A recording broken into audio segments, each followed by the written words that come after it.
अच्छा, तो क्या होता है कि एक जो है, एक ऐसी स्थिति होती है जहाँ से हम एक ऐसी स्थिति होती है जहाँ से ये जो नेत्र लेंस है वो उससे अधिक अब समंजन क्षमता नहीं लगा सकती है, मतलब अब उससे अधिक इसे चपटा नहीं कर सकती है, यानी कि उससे अधिक अब इस फोकस दूरी को व्यवस्थित नहीं कर सकती है। तो वही वो 25 सेंटीमीटर होता है, इसे हम स्पष्ट दृष्टि की न्यूनतम दूरी भी कहते हैं। मतलब अब उससे अधिक और नज़दीक मतलब उससे ले आ जाए तब हम उस वस्तु को नहीं देख पाएंगे। अच्छा, तो ये जो दूरी 25 सेंटीमीटर होती है, तो अब ये समझ में आ गया होगा कि नेत्र लेंस की समंजन क्षमता क्या होती है। नेत्र लेंस जो होता है वो आवश्यकता अनुसार अपनी फोकस दूरी को बदल सकता है।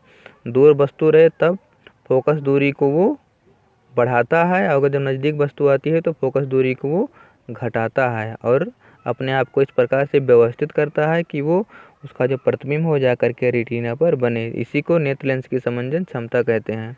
अगर ये समंजन क्षमता नष्ट हो जाएगी या ख़राब हो जाएगी तो हमारे नेत्र में कोई ना कोई दोष उत्पन्न हो जाता है। अच्छा, उसके बाद हम पढ़ेंगे मानव नेत्र का दृष्टि विस्तार। मानव नेत्र का दृष्टि विस्तार से ये मतलब है कि मानव नेत्र कहाँ से कहाँ तक देख सकता है। तो देखिए, इसमें लिखा है एक दूर बिंदु और एक निकट बिंदु, और यहाँ नीचे लिखा है दृष्टि विस्तार। तो नाम से ही क्लियर है, दूर बिंदु का मतलब होता है वह अधिकतम दूरी जिसे एक स्वस्थ मनुष्य जो है देख सकता है, उसी को हम दूर बिंदु कहते हैं। तो आप लोग सोच करके देखिए कि आप कितनी दूरी तक देख सकते हैं। तो जब आप लोग देखते होंगे तो ऐसा लगता होगा कि 3 किलोमीटर 4 किलोमीटर देखते होंगे, लेकिन ऐसा नहीं है। हम लोग जो है चंद्रमा को देख लेते हैं, सूर्य को देख लेते हैं, तारों को भी तो देख लेते हैं। सबकी दूरी कितनी है? बहुत दूरी, अनंत कहते हैं इसी को। तो ये जो दूर बिंदु है वो कितना है सॉरी, ये जो दूर बिंदु है वो कितना है? वो अनंत होता है। तो समझ के होंगे दूर बिंदु क्या होता है। दूर बिंदु मतलब वह दूर का बिंदु जहाँ तक हम देख सकते हैं उसी को दूर बिंदु कहते हैं, और ये दूरी जो है वो अनंत है। अच्छा, उसके बाद निकट बिंदु। तो निकट बिंदु होता है वह आँख के सामने, मतलब आँख के नज़दीक वह निकटतम बिंदु जिसे आँख जो है वो समंजन क्षमता लगा करके स्पष्ट देख पाती है, उसे हम निकट बिंदु कहते हैं। देखिए, नेत्र के निकट जिस न्यूनतम दूरी पर स्थित वस्तु को हम स्पष्ट देख पाते हैं उसे नेत्र का निकट बिंदु कहते हैं। सामान्य नेत्र के लिए यह दूरी 20 से 25 सेंटीमीटर होती है। 25 ही मानते हैं, अगर न्यूमेरिकल लगाएंगे तो 25 सेंटीमीटर ही रखना है। यू का मान डी कहते हैं। स्पष्ट दृष्टि की न्यूनतम दूरी को कैपिटल डी से प्रदर्शित करते हैं, और ये डी का मान 25 रखा जाएगा। मतलब निकट बिंदु वह बिंदु हुआ कि हम जिसको आँख के सामने, वह नज़दीक से नज़दीक बिंदु जहाँ पर हम किसी वस्तु को आसानी से देख ले जाएं, उसी को हम निकट बिंदु कहते हैं। और ये दूरी कितनी है? 25 सेंटीमीटर। अब देखिए दृष्टि विस्तार। दृष्टि का विस्तार का मतलब होता है कि हम कहाँ से कहाँ तक देख पाते हैं। तो अब तो ये क्लियर हो गया, दूर बिंदु अनंत और निकट बिंदु 25 सेंटीमीटर। यानी कि हमारा जो नेत्र है वो किसी वस्तु को 25 सेंटीमीटर से लेकर के अनंत तक की वस्तु को देख सकता है, इसी को हम दृष्टि विस्तार कहते हैं। तो ये इसमें लिखा है, निकट बिंदु से दूर बिंदु तक की दूरी को नेत्र का दृष्टि विस्तार कहते हैं। सामान्य नेत्र के लिए यह लगभग 25 सेंटीमीटर से अनंत तक होती है। तो ये 25 से अनंत तक होती है। अब उसके बाद जो है ये इम्पोर्टेंट टॉपिक है, ये बार बार परीक्षाओं में पूछा जाता है कि दृष्टि दोष तथा उनका निवारण। अब देखिए, दृष्टि दोष जो है 4 प्रकार का आपके बार सिलेबस में है। निकट दृष्टि दोष, दूर दृष्टि दोष, जरा दृष्टि दोष और अबिंदुकता। ये इतना दृष्टि दोष हमारे सिलेबस में है। तो पारी पारी से हम इन सब का अध्ययन करेंगे। पहला देखिए, निकट दृष्टि दोष। इसके नाम से जो दोष है वो उल्टा है।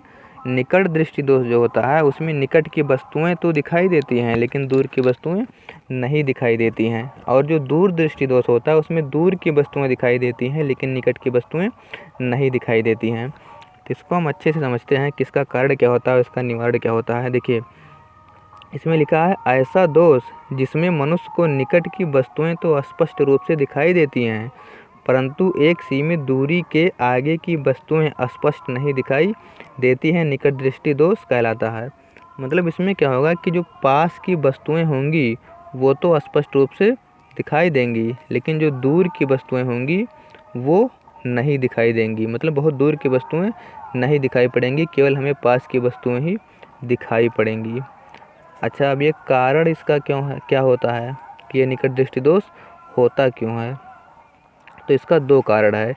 इन दोनों कारणों को आप ध्यान से समझिए। देखिए, लिखा है नेत्र गोलक का लंबा हो जाना। नेत्र गोलक का लंबा हो जाना। अब देखिए इसका क्या मतलब हुआ, नेत्र गोलक का लंबा हो जाना और जो है नेत्र लेंस की वक्रता बढ़ जाना। इस चित्र को देखिए ध्यान से। ये स्वस्थ नेत्र है। यहाँ पर कोई वस्तु रखी थी, वहाँ से प्रकाश की किरणें चलती हैं और लेंस से अपवर्तन के पश्चात रेटिना पर मिलती हैं, और जब रेटिना पर मिलती हैं तब हमें वो वस्तु स्पष्ट दिखाई देता है। अगर रेटिना से पहले मिल गई तब नहीं दिखाई देगा, और रेटिना से पीछे मिल जाएंगी तब भी वो दिखाई नहीं देगा। तो ये स्वस्थ नेत्र है। अब देखिए निकट दृष्टि दोष से पीड़ित नेत्र। देखिए निकट दृष्टि दोष युक्त नेत्र, इसमें क्या होता है कि जो प्रकाश की किरणें होती हैं वो पहले मिल जाती हैं, और मिलना कहाँ चाहिए था, रेटिना पर। तो जब पहले मिल गई तब हमें अब वो वस्तु दिखाई नहीं पड़ेगा। तो इसका कारण देखिए क्या है, नेत्र गोलक का लंबा हो जाना। देखिए ये इसी को नेत्र गोलक कहते हैं। ये क्या होता है, लंबा हो जाता है। जब ये लंबा हो जाता है, जैसे पहले इतना था, ये स्वस्थ नेत्र था, लेकिन जब इसमें खराबी होगी, जब इसमें दोष उत्पन्न होगा तो ये कुछ लंबा होकर के यहाँ तक चला आएगा। जब ये लंबा होकर के यहाँ तक चला आएगा तो एक किरणें पहले ही तो मिल रही थी, तो यहाँ भी पहले ही मिल जाएंगी, वो रेटिना तक नहीं पहुँच पाएंगी। और जब किरणें पहले ही मिल जाएंगी तब हमें वस्तु दिखाई नहीं पड़ेगा, और वो पहले ही मिल जाएगा। अच्छा, तो इसमें क्या था कि नेत्र गोलक का लंबा हो जाना। तो ये जो नेत्र गोलक है ये लंबा हो जाता है, इससे क्या होता है कि नेत्र लेंस और रेटिना की बीच की जो दूरी है वो बढ़ जाती है। जब नेत्र का गोलक लंबा होता है तो नेत्र लेंस और रेटिना के बीच की दूरी, चित्र में देखिए, नेत्र लेंस और रेटिना के बीच की दूरी बढ़ जाती है, जिससे क्या होता है कि प्रतिबिंब पहले ही बन जाता है और हमें वो प्रतिबिंब नहीं दिखाई पड़ता है। तो एक कारण ये हो गया। दूसरा कारण क्या है, नेत्र लेंस की वक्रता बढ़ जाना। अब इसको समझिए। अब क्या वक्रता, त्रिज्या नहीं लिखा है, वक्रता। वक्रता ये जो शब्द है ये वक्र से बना है। वक्र माने जानते होंगे, वक्र माने होता है टेढ़ी लाइन। तो वक्रता का मतलब हो गया टेढ़ापन।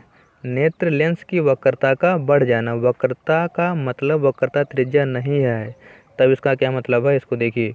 नेत्र लेंस की वक्रता का बढ़ जाना का ये मतलब हुआ, देखिए वक्रता का मतलब टेढ़ापन, मतलब नेत्र लेंस का टेढ़ापन बढ़ जाना। अब टेढ़ापन बढ़ जाने का जो मतलब है उसको देखिए यहाँ पर। एक सेकंड रुकिए, कहाँ गया, देखिए नेत्र गोलक का जो टेढ़ापन है वो बढ़ जाने का ये मतलब हुआ। देखिए एक तो ये इतना टेढ़ा है, टेढ़ापन बढ़ जाने का मतलब ये इस प्रकार से हो जाए, ये देखिए, और टेढ़ा होगा कि नहीं। तो अब क्या हुआ कि इसकी वक्रता बढ़ गया है। वक्रता बढ़ जाने का मतलब टेढ़ापन बढ़ जाना, और इसकी वक्रता घट गई है मतलब इसका टेढ़ापन कम हो गया है। देखिए जब वक्रता बढ़ती है तो इसकी वक्रता त्रिज्या कम होती है। देखिए अभी छोटा गोला बनेगा ना, छोटा गोला बनेगा तो इसका केंद्र यहीं तक रहेगा, और यहाँ से यहाँ तक के बीच की दूरी को वक्रता त्रिज्या कहते हैं। और जब वक्रता त्रिज्या कम होती है तो इसकी फोकस दूरी भी कम हो जाती है, क्योंकि वक्रता त्रिज्या का आधा फोकस दूरी होता है, बीच में फोकस होता है ना यहाँ पर। अच्छा, तो इसमें क्या हुआ कि जब वक्रता बढ़ी तो वक्रता त्रिज्या छोटी हुई, और जब वक्रता त्रिज्या छोटी हुई तो फोकस दूरी भी छोटी हो गई। और जब वक्रता बढ़ती है तो देखिए ये बड़ा सा गोला जा कर के बनेगा। जब वक्रता बढ़ती है तो वक्रता घटती है, इसमें वक्रता घटती माना जाएगा। वक्रता घटती मानने का मतलब हुआ कि इसका टेढ़ापन कम हो गया। जब इसका टेढ़ापन कम हुआ यानी कि ये अब कम टेढ़ा है, तो जब ये कम टेढ़ा है तो ये बड़ा सा गोला बनेगा, और जब ये बड़ा सा गोला बनेगा तो इसकी वक्रता केंद्र बड़ा हो जाएगा। जब वक्रता केंद्र बड़ा हुआ तो वक्रता त्रिज्या भी बड़ी हो जाएगी, और जब वक्रता त्रिज्या बड़ी हुई तो फोकस दूरी भी बड़ी हो जाएगी। तो देखिए इसमें क्या लिखा था, नेत्र लेंस की वक्रता बढ़ जाना। जब इसकी वक्रता बढ़ जाती है नेत्र लेंस की वक्रता बढ़ जाना, जब इसकी वक्रता बढ़ जाती है, पहले इतना छोटा था, जब इसकी वक्रता बढ़ी तो इसकी फोकस दूरी भी क्या होगी, वो बढ़ जाएगी। नहीं सॉरी, देखिए उल्टा हो गया ना। नेत्र लेंस की वक्रता बढ़ जाने का मतलब ये और चपटा हो गया। जब ये और चपटा होगा तो इसकी फोकस दूरी क्या होगी, और कम हो जाएगी। यानी कि जो किरणें थी अब वो पहले ना जा कर के, मतलब रेटिना तक ना जा कर के वो पहले ही मिल जाती हैं। तो वक्रता बढ़ जाना, इसको ध्यान से समझ लीजिए। वक्रता बढ़ जाने का मतलब होता है फोकस दूरी कम हो जाना, और जब फोकस दूरी कम हो जाएगी तो ये किरणें पहले ही जा कर के मिल जाएंगी, रेटिना पर नहीं मिलेंगी, तब वस्तु क्या होगा, स्पष्ट नहीं दिखाई पड़ेगा। तो इसके दो कारण हैं, एक तो है नेत्र गोलक का लंबा हो जाना, जिससे क्या होगा कि नेत्र लेंस और रेटिना के बीच की दूरी बढ़ जाना और प्रतिबिंब पहले ही मिल जाना, एक कारण हो गया। और दूसरा कारण क्या है कि नेत्र लेंस की वक्रता बढ़ जाना। जब नेत्र लेंस की वक्रता बढ़ जाती है तो इसकी जो फोकस दूरी है वो घट जाती है, और वस्तु का जो प्रतिबिंब है वो रेटिना तक ना पहुंच करके उससे पहले ही मिल जाता है, और वो वस्तु हमें स्पष्ट नहीं दिखाई देता है। तो ये हो गया कारण। अच्छा, अब इसके बाद निवारण। इसका निवारण कैसे किया जाए, तो देखिए इस चित्र को, इसी में निवारण आएगा। देखिए हमें करना क्या है कि ये जो किरणें पहले मिल गई हैं इसे हमें रेटिना तक पहुंचाना है। अगर ये जा करके रेटिना पर मिलती हैं तब तो हमें प्रतिबिंब स्पष्ट नज़र आता है, अगर रेटिना पर नहीं मिलती हैं तो प्रतिबिंब स्पष्ट नज़र नहीं आता है। तो हमें करना क्या है कि ये जो किरणें हैं इसे ऐसे फैलाना है। ऐसे अगर फैला दिया जाए, ये वाला और ऊपर चला जाए और ये वाला और नीचे चला आए, मतलब इसको अगर ऐसे फैला दिया जाए, यहाँ कर दिया जाए, और इसको और नीचे से फैला करके यहाँ कर दिया जाए, तो जा करके रेटिना पर मिल जाएंगी, और जब रेटिना पर मिल जाएंगी तो हमें वस्तु का प्रतिबिंब स्पष्ट नज़र आ जाएगा। तो हमें करना क्या है, किरणों को फैलाना है। तो लेंस जो है वो दो प्रकार का होता पड़े हैं, एक अवतल लेंस और एक उत्तल लेंस। उसमें से जो उत्तल लेंस है वो किरणों को एक बिंदु पर क्या करता है, केंद्रित करता है। उत्तल लेंस, देखिए उत्तल लेंस इस प्रकार से होता है, इस प्रकार से किरणों क्या करता है कि एक बिंदु पर केंद्रित करता है। ऐसे तो होता है लेंस से अपवर्तन के पश्चात किरणें मुख्य फोकस से होकर जाती हैं, और जो अवतल लेंस होता है वो क्या करता है, किरणों को मुख्य अक्ष से दूर करता है इस प्रकार से, यानी कि मुख्य फोकस से होकर जाती हुई प्रतीत होती हैं। तो हमें यहाँ पर किरणों को क्या करना है, हमें यहाँ पर किरणों को फैलाना है। तो फैलाने का काम कौन करता है, ये अवतल लेंस। यानी कि जिस व्यक्ति में निकट दृष्टि दोष, जिस व्यक्ति में निकट दृष्टि दोष है उसके अगर चश्मे में अगर यहाँ आगे हम अवतल लेंस लगा दें, तब क्या होगा कि ये किरणों को फैला देगा, और फैलाने के बाद जाकर के रेटिना पर फिक्स कर देगा, और वो वस्तु हमें दिखाई पड़ने लगेगी। तो देखिए इसका फिगर इस प्रकार से है। ये उत्तल लेंस था मानव के नेत्र में। उसके बाद इसके आगे हम अवतल लेंस लगा दिए। जब अवतल लेंस लगाए तो किरणों को थोड़ा सा ऊपर कर दिए, देखिए इसे आ रहा था ऊपर गया ना, थोड़ा सा यहाँ भी थोड़ा सा नीचे गया है। तो एक किरणों को थोड़ा सा ऊपर करके इस प्रकार से व्यवस्थित करती है कि जा करके रेटिना पर मिलती है, और जब रेटिना पर मिलती है तो हमें वस्तु स्पष्ट नज़र दिखाई आने लगता है। तो निकट दृष्टि दोष को दूर करने के लिए नेत्र के सामने चश्मे में क्या करते हैं, उचित फोकस दूरी का अवतल लेंस का प्रयोग करते हैं। देखिए यहाँ लिखा है, इसके निवारण के लिए चश्मे में उचित फोकस दूरी का अवतल लेंस का प्रयोग करते हैं।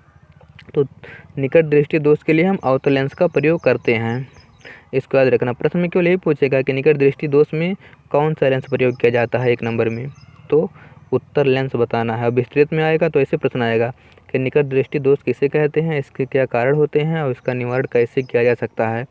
तो ये तीनों पूरा लिखना पड़ेगा। निकट दृष्टि दोष की परिभाषा, ये कारण दो ठो बता दिए हैं, और निवारण इतना पूरा लिखना रहेगा। अच्छा, तो अब इस प्रकार से जो है समझ में आ गया होगा कि निकट दृष्टि दोष होता क्या है, इसके कारण क्या हैं, और इसका निवारण कैसे होता है। तो अब हम जो है अगली वीडियो में दूर दृष्टि दोष पढ़ेंगे, उसके बाद चरा दृष्टि दोष पढ़ेंगे, और अबिंदुकता पढ़ेंगे। ये जो 3 दोष है वो एक वीडियो में ख़त्म हो जाएगा। तो इस प्रकार से ये जो है पूरा समाप्त हो जाएगा। इसके बाद अब 2 टॉपिक और बचा है, सूक्ष्मदर्शी और ये दूरदर्शी। इन दोनों को पढ़ाने के बाद ये पूरा चैप्टर ख़त्म हो जाएगा। उसके बाद हम इस चैप्टर का जो न्यूमेरिकल है उसका अध्ययन करेंगे। तो ठीक है, अब हम अगली वीडियो में मिलते हैं।